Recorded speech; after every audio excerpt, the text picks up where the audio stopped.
sign me up for that. Looks like I need a nice little place to go and meditate and find my Zen spots, not to be confused with the G spot. And I hope all you men or women out there know where the G spot is. You know what I mean? That's an important spot to know. And it's like, golly gee, you better know.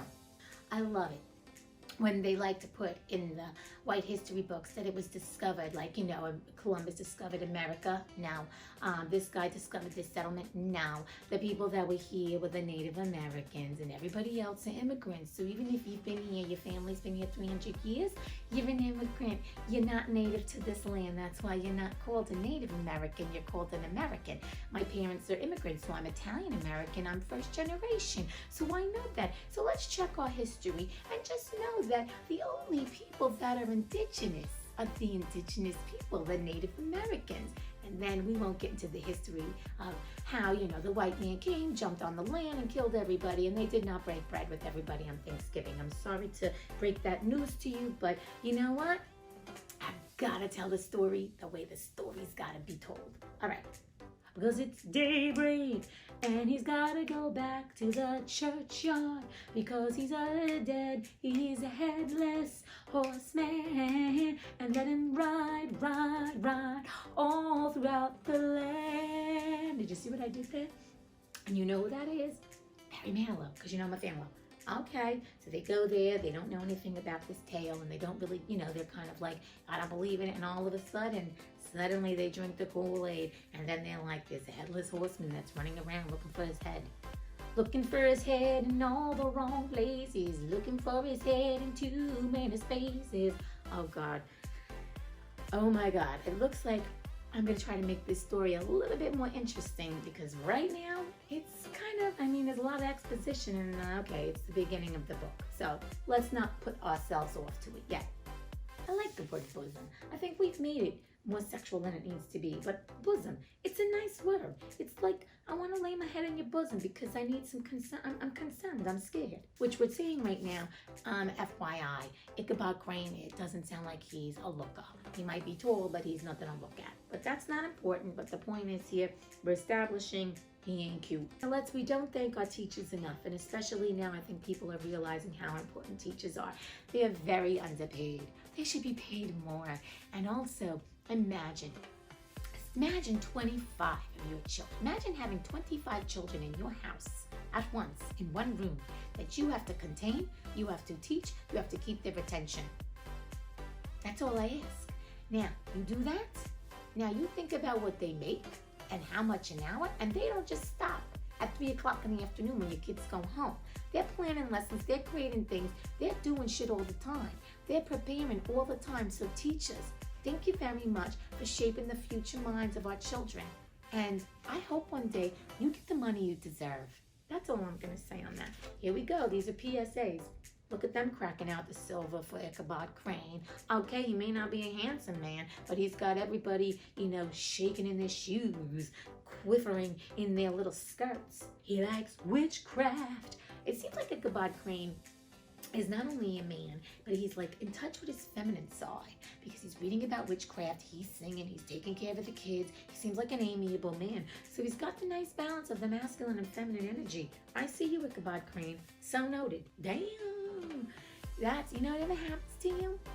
You watch a scary movie, you watch like those forensics, or you watch like those true crime things before bed, and then suddenly you can't sleep because you're just like running this shit through your mind, and you're like, oh my God, is there a killer in the closet? Is there a killer in an attic? Is someone coming in? Is there a ghost under the bed? Is paranormal activity happening? I mean, my favorite genre is horror. I actually get adrenaline from it. It's a genetic thing that, like my mom likes horror too, and it's actually genetic. Like there are some people like myself that actually need to watch horror films, like we love it. Not that you need to, but you love watching it, so I can watch it any time of the day. I have a lot of good, I love Poltergeist, the original, I love Exorcist. I might have mentioned this before, but I love to be scared. Hellraiser 1 and 2.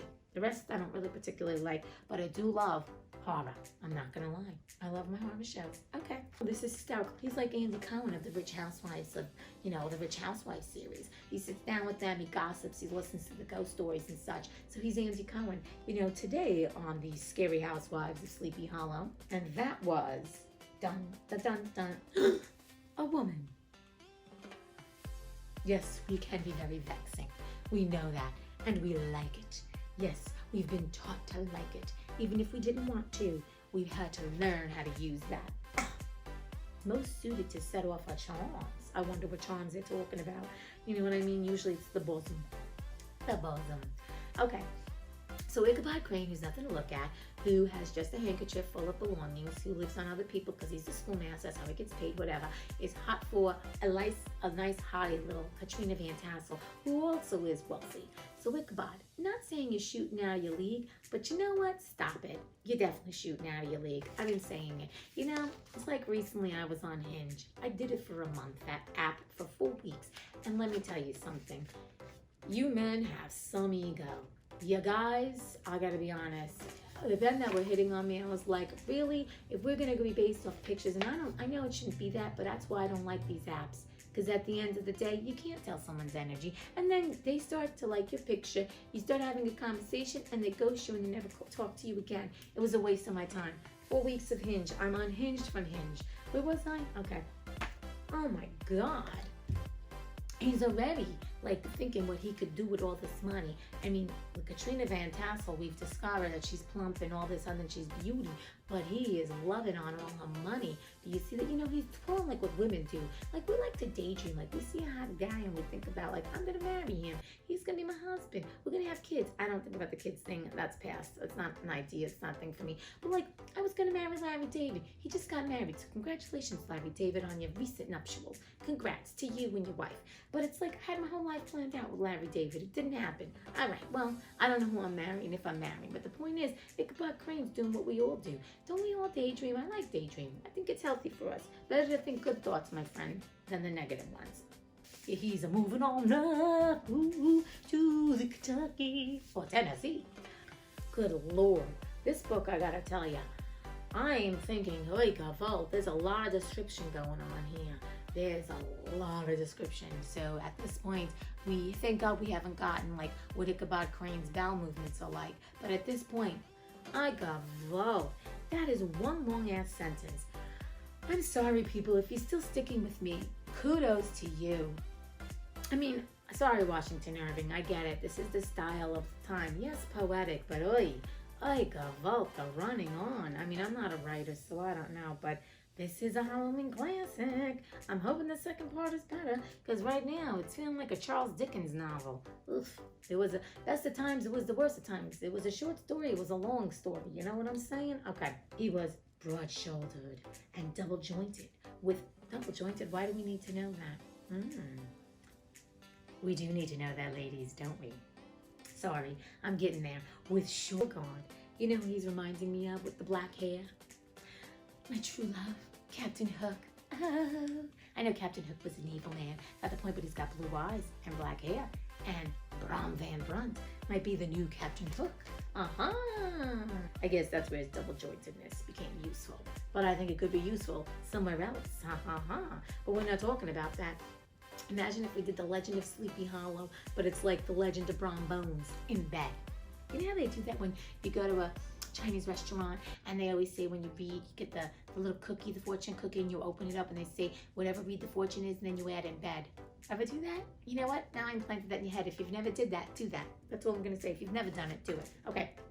Aye, there goes Brom Bones and his gang. They were probably waiting for him to come in the middle of the night, get rid of the husband and take care of them. Brom Bones, you know what I'm saying? And I guess he hangs out with the Sleepy Hollow boys.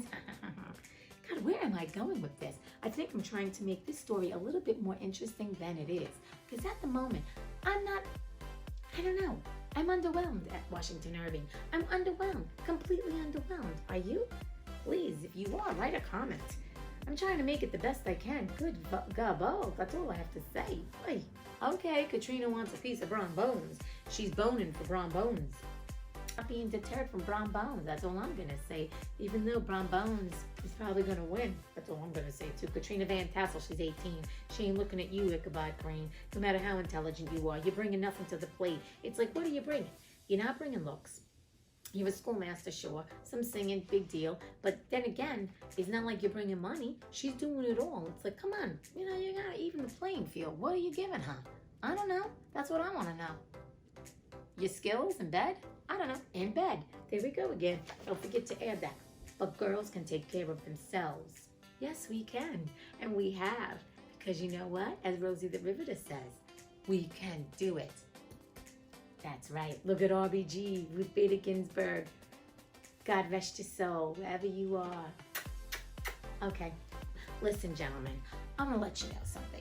You won't all think that we're just emotional beings. Yes, we are emotional, but we're also cerebral. We want you to be intelligent. We want you to challenge us. We want you to make us laugh.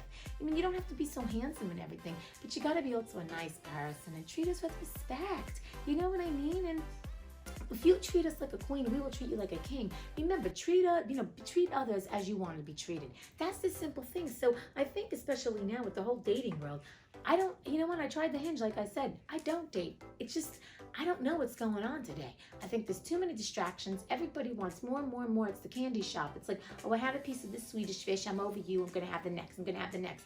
What the fuck, man? Totally different. In my days, it was not like this. So at this point, I'm like, you know what? I got bigger fish to fry. I don't need to date at the moment. But you know what, gentlemen? Just be nice people. And women, you be nice too. Because it works both ways. That's all I'm going to say. So let's go on. Ichabod is, you know what, bitches? I'm stepping up to the plate. I want Katrina on my plate, plus all her guinea fowls, her turkeys, and all that crap. And I'm gonna do what I need to do. And I'm not gonna let Brom Handsome Bones, roguish Brom Bones, the Rantipole hero, deter me from what I want. This is not the most interesting story. I'm sorry, it's not.